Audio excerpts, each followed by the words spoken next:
The colossal cargo ship, Stellar Nomad, cruised through the darkness of Sector 7, its metal hull gleaming under the light of 3 distant suns.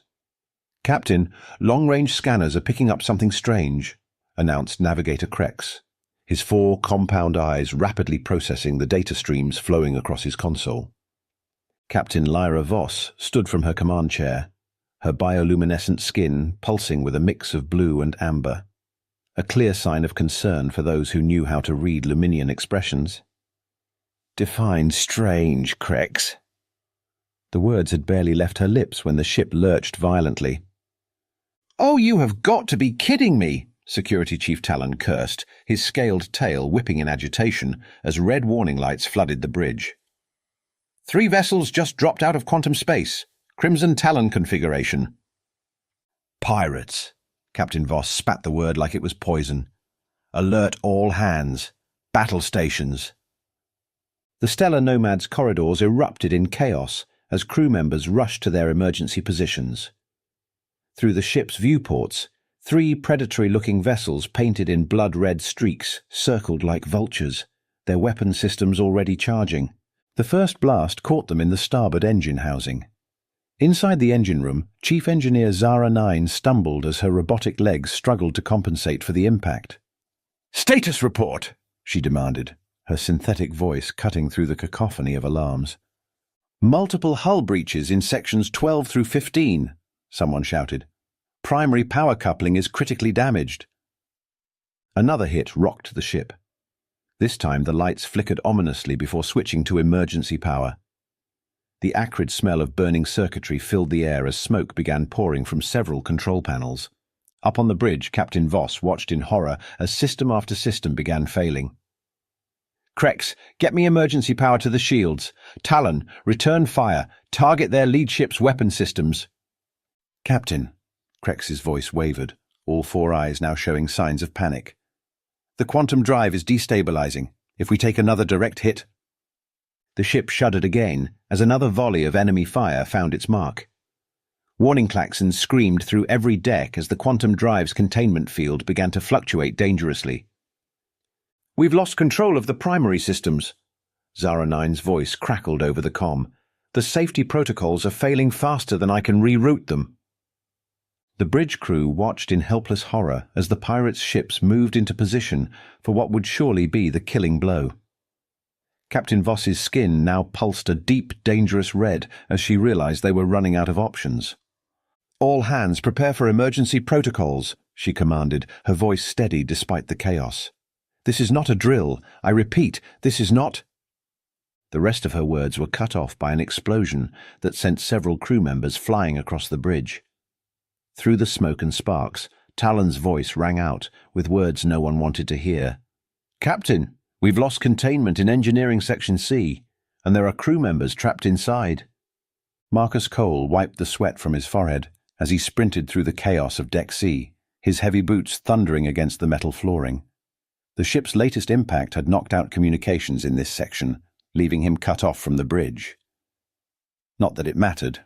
Most of the crew hardly acknowledged his existence anyway. "Engineering to bridge! The containment field is collapsing!" he shouted into his communicator, knowing full well it was useless. Through the reinforced windows of the corridor, he could see the quantum drive's chamber glowing an ominous purple, exactly the color no engineer ever wanted to see. 3 months ago, when he'd first boarded the Stellar Nomad, the other engineers had laughed. A human? Working on a quantum drive? The Luminian night shift supervisor had literally glowed with amusement. Even Zara 9, despite being an artificial life form, supposedly free from organic prejudices, had questioned his qualifications. "Your species barely achieved interstellar flight," she'd said, her metallic features arranged in what passed for skepticism. "The quantum drive requires a level of understanding that—" Another violent shake of the ship interrupted his memories. The emergency lighting cast everything in a bloody red glow as Marcus rounded the corner toward Engineering Section C. 2 Trilaxian engineers were attempting to override the safety locks on the main door, their tentacles working multiple control panels simultaneously. "The containment field is at 15% and dropping," one of them shouted, all three of their mouths moving in perfect sync. "We've got 6 crew members trapped inside." Marcus pushed past them, ignoring their startled clicks of protest. "Move," he commanded, pulling up the door's diagnostic screen. The pirates' attack had fried most of the primary circuits, but there was still power flowing through the auxiliary systems. "Human, you cannot possibly understand the complexity of," the second Tralaxian began. "The quantum cascade is going to breach in less than 10 minutes. Marcus cut him off, fingers flying over the controls. "And when it does, half this ship goes with it. Now either help me or get out of my way." The door's mechanisms groaned as Marcus forced them to respond to his override commands. Through the small window, he could see the trapped crew members, 2 Luminians, a Tralaxian, and 3 of Zara 9's robotic engineering team. The quantum drive's housing was beginning to crack, purple energy arcing between the support struts. "Bridge to engineering section C," Captain Voss's voice crackled through a partially functioning speaker. "Status report." Marcus grabbed the comm unit from the wall. "Captain, we've got multiple failures in the containment system. Temperature's rising fast, and we've got crew trapped inside. If we don't stabilize it soon." "What are our options?" she interrupted, her tone making it clear she knew exactly how bad the situation was. The human engineer looked through the window again, his mind racing through calculations. The pirates had stopped firing. They must have realized that destroying the quantum drive would take them out too. But the damage was done. The containment field was failing, and once it went... "There's only one way to prevent a cascade," he said grimly. "Someone has to manually realign the core matrix and restart the coolant systems, but with the radiation levels in there..." He didn't need to finish the sentence. Everyone knew what those radiation levels would do to organic tissue. Even the robotic crew members would have their circuits fried within minutes. "No species could survive those conditions," one of the Trilaxians stated flatly, all 3 mouths set in grim lines. "The heat alone would..." "A human might," Marcus interrupted, surprising himself with the steadiness of his voice. "Our bodies can withstand extreme conditions better than most species.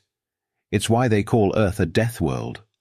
The corridor fell silent except for the groaning of the ship and the distant sound of alarms. Through the comm unit, he could hear the bridge crew murmuring in disbelief. After 3 months of dismissing him as a primitive from a backwater planet, they were about to learn exactly what a human could do. "Captain," Marcus said, already removing his outer jacket, "I'm going in. If I'm not back in 8 minutes, get everyone off this deck."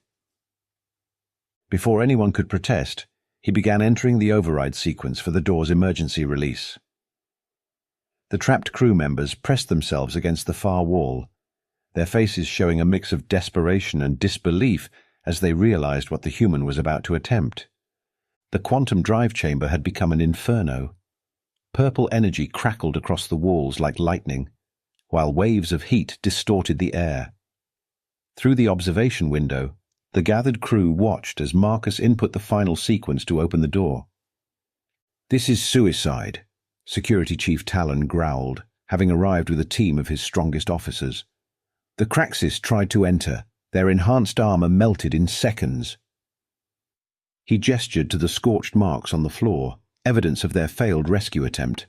The door's mechanism released with a hiss of superheated air. Inside, the trapped crew members had gathered behind a rapidly failing emergency shield.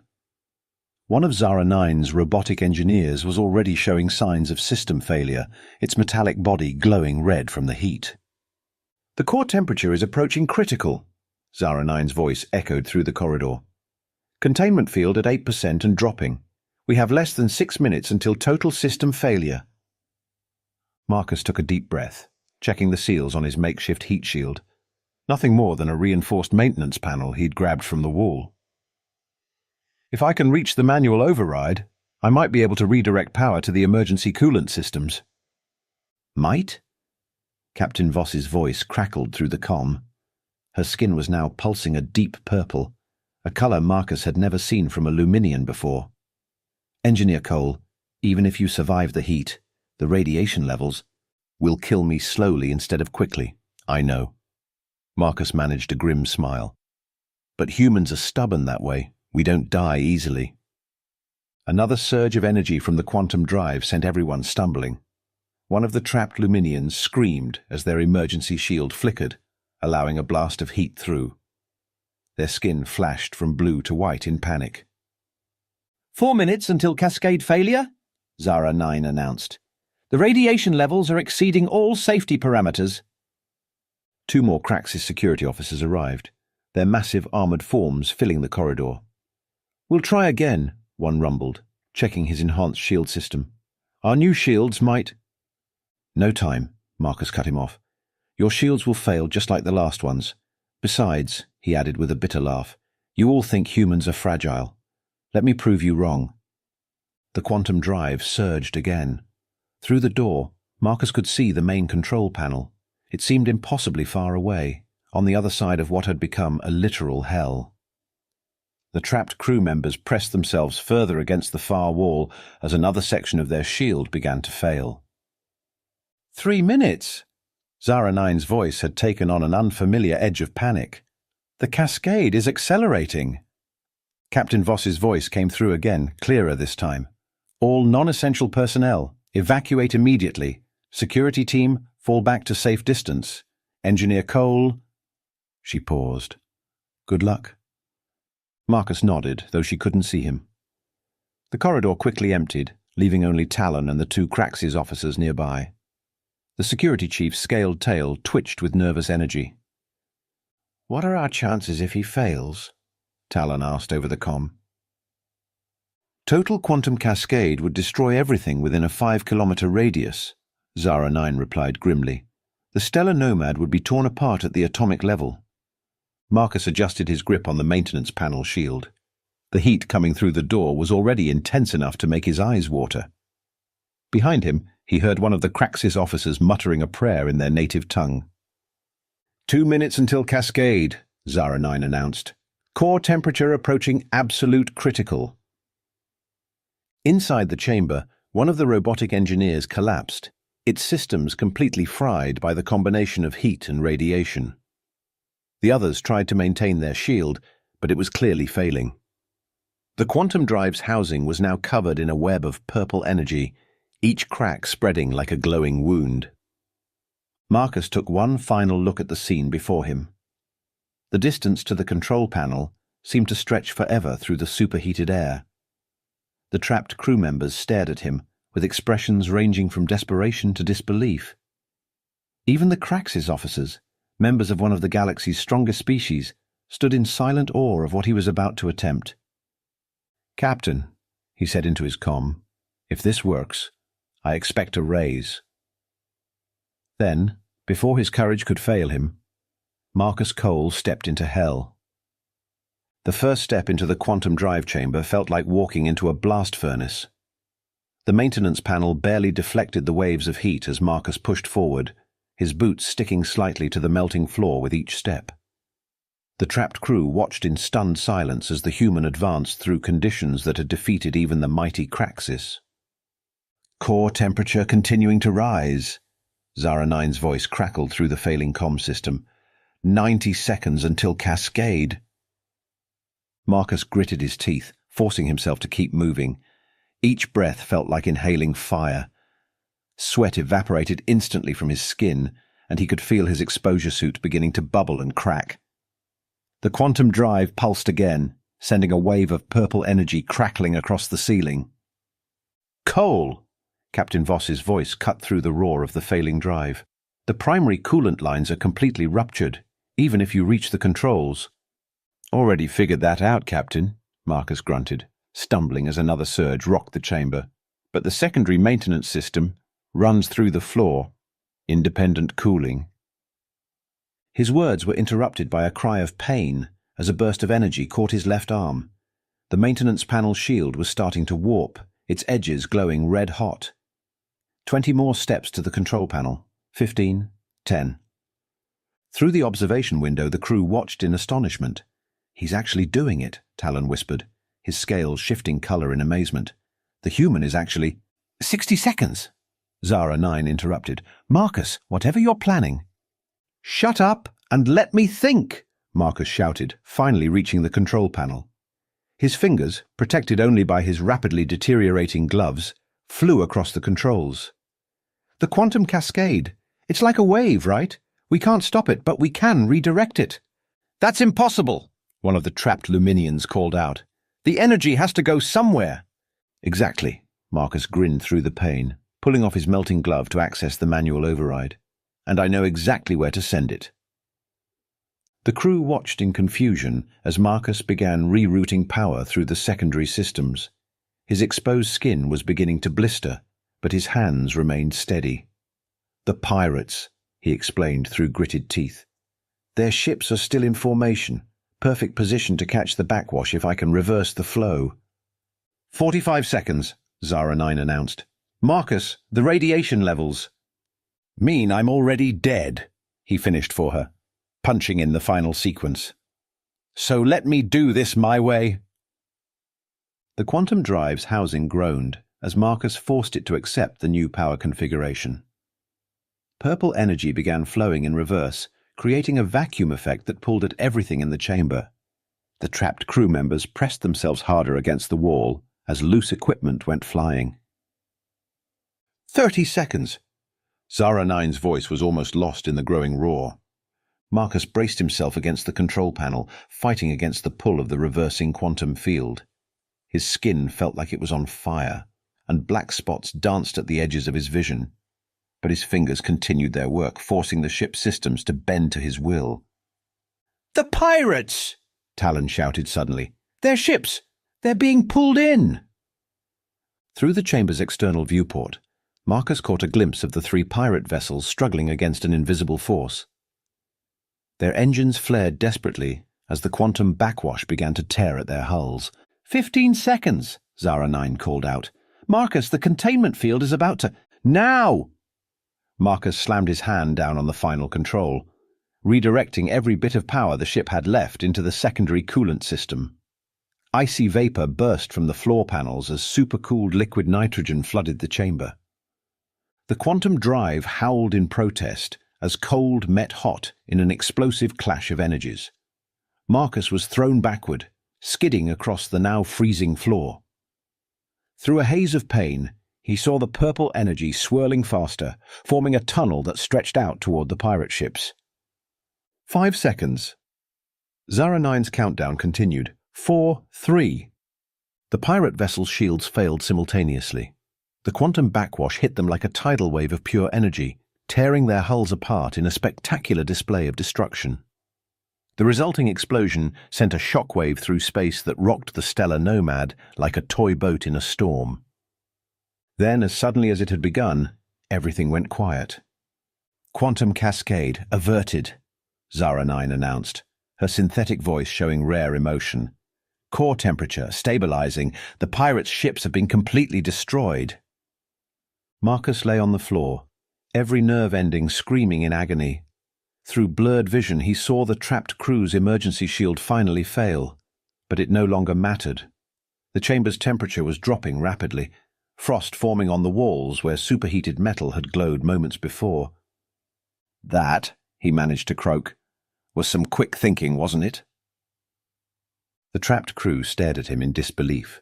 The Luminian's skin flickered through a rainbow of colors. The remaining robotic engineers seemed frozen in place, their processors apparently struggling to understand what they had just witnessed. "Quick thinking?" Talon's voice carried both awe and disbelief.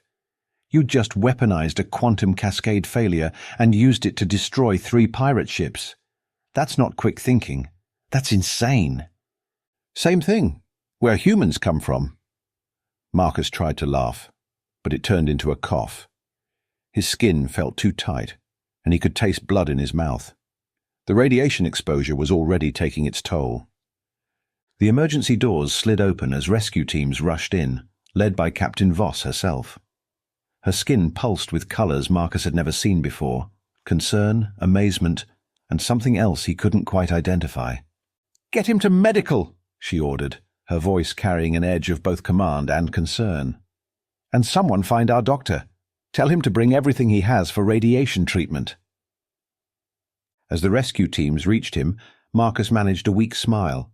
"See," he whispered. "Told you, humans aren't as fragile as you thought." Then the darkness that had been creeping at the edges of his vision finally claimed him, and Marcus Cole, the only human aboard the Stellar Nomad, passed out with a smile still on his face. The medical bay of the Stellar Nomad hummed with activity as Dr. Raxon worked frantically over Marcus's unconscious form. The healer's 4 arms moved in precise coordination, administering treatments while monitoring an array of blinking medical devices. "His cellular structure is deteriorating faster than I can stabilize it," Dr. Raxon announced, voice tight with concentration. "Human biology is proving remarkably resilient, but the radiation exposure was extreme." Captain Voss stood at the observation window, her skin pulsing between deep blue concern and angry red frustration. "Options, Doctor." "The regeneration chamber might help," Dr. Raxon replied, preparing another injection. "But it's calibrated for Luminian physiology. Using it on a human could—" "Do it," a weak voice interrupted. Marcus's eyes fluttered open, bloodshot and unfocused. "Better than certain death, right?" The medical bay fell silent except for the steady beep of monitoring equipment. Security Chief Talon, who had refused to leave his post by the door, stepped forward. "You realize the chamber could kill you faster than the radiation?" Marcus managed a pained grin, his blistered skin cracking with the effort. Already dead. Might as well go out trying something new. Dr. Raxon looked to Captain Voss for confirmation. Her skin rippled with conflicting colours before settling on a determined gold. "Prepare the chamber. If he's willing to risk it, we owe him that chance." The next few minutes passed in a blur of activity. The medical team carefully transferred Marcus into the regeneration chamber, a sleek pod filled with luminescent fluid. As the lid sealed, Marcus caught glimpses of faces pressed against the observation window. The trapped crew members he'd saved had gathered to watch, along with others from engineering. "Beginning cellular reconstruction," Dr. Raxon announced, adjusting the chamber's controls. "Human, if you can hear me, try to remain calm. This will be unpleasant." Unpleasant was an understatement. As the chamber activated, Marcus felt like his body was being torn apart and reassembled one cell at a time. He would have screamed, but the breathing apparatus prevented any sound from escaping. "His heart rate is spiking," one of Dr. Raxon's assistants reported. "Brain activity is off the charts." Through the pain, Marcus could hear voices arguing outside the chamber. Captain Voss's commanding tone cut through the chaos. "Keep going. He survived quantum radiation. He can survive this." Time lost all meaning in the glowing fluid. Marcus drifted between consciousness and delirium, his mind replaying moments from the rescue in vivid detail. The heat, the pain, the desperate gamble that had saved the ship. "Remarkable," Dr. Raxon's voice filtered through Marcus's haze. "His cells are actually adapting to the treatment. I've never seen anything like it." "Humans," Talon rumbled from nearby. "They continue to surprise us." The pain gradually began to subside, replaced by an odd, tingling sensation throughout Marcus's body. He forced his eyes open, seeing distorted figures through the chamber's fluid. More crew members had gathered. He could make out Zara 9's metallic form, several Luminians glowing with concerned colours, and even the massive shapes of the Craxis security officers. "Vital signs stabilizing," the medical assistant reported. "Cellular regeneration at 60% and climbing." Captain Voss pressed a hand against the chamber's surface. "Stay with us, Marcus. That's an order." Marcus wanted to make a joke about finally getting some respect. But darkness was creeping in again. This time, though, it felt different. Not the heavy weight of death, but the gentle pull of healing sleep. The last thing he heard before surrendering to unconsciousness was Dr. Raxon's amazed voice. "Captain, his body isn't just surviving the treatment. It's getting stronger. These humans, they truly are extraordinary creatures." The gathered crew watched in silent awe as the chamber continued its work. The mysterious fluid gradually repairing the damage caused by Marcus's heroic actions. None of them spoke, but they all shared the same thought. They had seriously underestimated what a human could endure. In the regeneration chamber, Marcus Cole slept on, his body slowly healing, while outside, the perspective of an entire crew was permanently changed. 3 days passed before the regeneration chamber's indicators shifted from red to green. Dr. Raxon's hands flew across the control panel, initiating the revival sequence. "Captain, he's regaining consciousness. Vital signs are, well, they're better than before he entered the chamber." The medical bay was packed with crew members, all waiting to witness the human's emergence. Captain Voss stood closest to the chamber, her skin pulsing with anticipation. "Beginning extraction sequence," Dr. Raxon announced. The luminescent fluid began draining from the chamber as the breathing apparatus disengaged. Marcus's eyes snapped open, and he took his first unassisted breath with a gasp. "Easy, human," Dr. Raxon cautioned as the chamber opened. "Your body has been through an extraordinary—" Marcus sat up abruptly, cutting off the doctor's words. "The ship, the quantum drive." Fully stabilized, Zara 9 stepped forward. "Your solution was unprecedented. The quantum backwash not only destroyed the pirates but also created a feedback loop that helped stabilize our systems. Engineering is still trying to understand exactly how you managed it." Marcus swung his legs over the side of the chamber, examining his healed skin with surprise. "And the crew members who were trapped?" "All safe," Captain Voss answered, her skin glowing a warm yellow. "Thanks to you." Attempting to stand, Marcus stumbled slightly. Talon caught him with one scaled arm. "Careful there, hero. Even humans need time to recover." "Hero?" Marcus laughed weakly. "I just did what needed to be done, although—" he grinned at Captain Voss. "I believe we discussed a raise." The tension in the room broke as laughter rippled through the gathered crew. Even the stoic Craxis officers rumbled with amusement. "A raise, promotion, and your own engineering team," Captain Voss declared. "It seems we were mistaken about human capabilities." "Speaking of capabilities," Dr. Raxon interjected, checking his medical scanners, "the regeneration chamber appears to have enhanced your natural resilience. Your cellular structure is now approximately 30% more resistant to radiation and heat than before." Marcus took a few experimental steps, feeling stronger with each moment. "You're telling me nearly dying made me harder to kill? That's the most human thing I've ever heard." The medical bay erupted in another round of laughter, but this time it was different. Not the nervous or dismissive laughter that had greeted Marcus when he first joined the crew, but the warm sound of genuine appreciation and respect. "Welcome back, Engineer Cole," Captain Voss said formally, her skin settling into a deep, respectful blue. "The Stellar Nomad wouldn't be here without you." Marcus looked around at the faces of his crewmates, no longer aliens who doubted him, but colleagues who had witnessed firsthand what humanity was capable of. "Thank you, Captain," he replied with a smile. "It's good to be home." 1 week after the quantum drive incident, Marcus sat in the newly renovated engineering bay, surrounded by a team of eager apprentices from various species. The Stellar Nomad hummed smoothly through space, its systems running better than ever thanks to the improvements he'd implemented. "And that's why you always need a backup for your backup," he explained to his attentive audience, including 2 young Luminians whose skin sparkled with curiosity, and a Trilaxian engineer who took notes with multiple tentacles. Captain Voss entered the bay, her skin glowing with pride. "Teaching them your human tricks already, Chief Engineer?" Marcus grinned at his new title. "Just sharing some Earth wisdom, Captain. Sometimes the best solutions aren't in any manual." "Clearly," she agreed. "The Galactic Engineering Council has requested your presence at their next summit. It seems your quantum drive solution has sparked quite the interest in human perspectives on spacecraft design." The engineering bay buzzed with excitement. Even Zara 9, now his assistant chief, showed what passed for enthusiasm in her metallic features.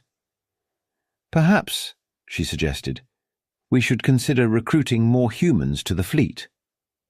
"Absolutely," Talon added from the doorway, "though finding ones as crazy as Cole might be challenging." Marcus laughed. remembering how far they'd come from the days when they'd dismissed him as a primitive from a death world. "Not crazy," he corrected. "Just human. And trust me, there are plenty more like me out there, just waiting for a chance to prove themselves." Looking around at his crew, his family now, Marcus knew they finally understood. Humans weren't fragile. They were simply built to endure.